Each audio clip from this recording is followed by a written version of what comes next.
Pour ne rater aucune de nos prochaines vidéos et être informé de leur sortie, pensez à vous abonner et à activer la cloche.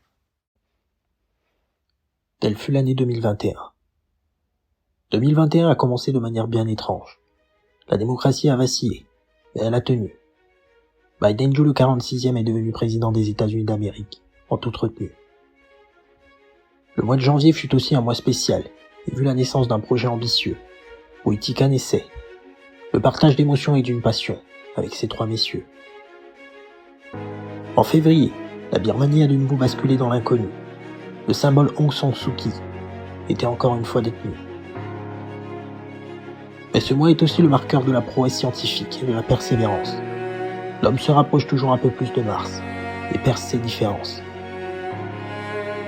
En mars, il nous a fait part d'une situation improbable et symptomatique de notre société. Allégorie de notre situation de ces derniers mois, le canal de Suez s'est retrouvé coincé.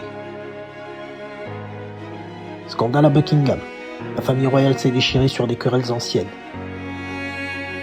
Des brèches ouvertes se sont refermées, alors qu'elles étaient gardées depuis trop longtemps dans des bureaux d'ébène. En avril, Thomas Pesquet, véritable explorateur des temps modernes, est reparti là-haut. Il observe et veille sur nous depuis sa cabane dans l'espace, et nous alerte sur les fléaux. Patria ou muerte. Raoul, toujours resté fidèle à son frère, a décidé de s'en aller pour de bon. C'est une immense page qui se tourne pour la petite île de Cuba, la fin de la Révolution. En mai, la vie reprit son cours.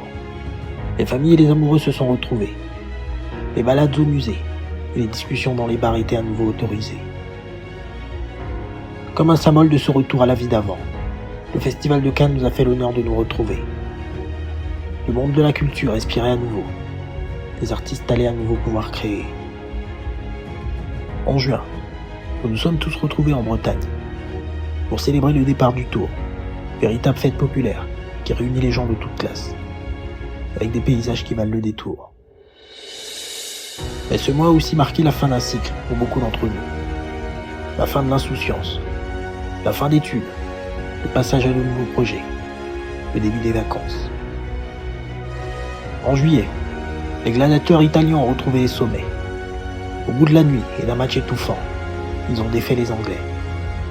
C'était aussi le début des Jeux Olympiques, avec un an de retard, mais la fête n'était que plus belle. Dans les rues de Tokyo, les athlètes sont allés au bout d'eux-mêmes, parfois au-delà du réel. En août, l'Afghanistan replongeait dans l'horreur. 20 ans après, les talibans étaient de retour. Les grandes puissances ont quitté le territoire, sans venir au secours. Le monde de la musique a pleuré en août. Charlie Watts, véritable trublion du rock, nous quitta sans dire au revoir. Les Stones devenaient orphelins de leur batteur, et continueront leur défouloir. En septembre, nous commémorions l'innommable et l'indescriptible, en hommage aux victimes et aux sauveurs avec le courage infaillible. Un monstre du cinéma s'en est allé rejoindre les étoiles. Belmondo nous a raconté sa dernière histoire. Avec lui, c'est une partie du cinéma français et de la France qui part. En octobre, s'est ouvert l'exposition universelle de Dubaï. Véritable aubaine pour la culture. L'occasion pour les pays de montrer leur savoir-faire et promouvoir leur culture. En octobre, l'Académie de Stockholm se réunit pour récompenser les meilleurs de ce monde. Les Nobel sont décernés aux scientifiques et écrivains du monde. En novembre, les dirigeants de ce monde se sont réunis au Royaume-Uni pour parler du climat. Réunion tant attendue et redoutée. Mais la COP26 se solda sur un accord à minima. C'est aussi le moment qu'a choisi celui qui nous embête depuis 2 ans pour ressurgir. Difficile de se battre, d'affronter ou de vivre, avec un ennemi que l'on ne peut prédire. En décembre, la Formule 1 nous a tenus en haleine jusqu'au dernier virage. Un scénario digne de Shakespeare nous emmenait avec les pilotes dans leur sillage. C'est aussi le moment de faire le bilan et de préparer la nouvelle année. Ainsi fut 2021, en attendant de voir ce que 2022 nous a préparé.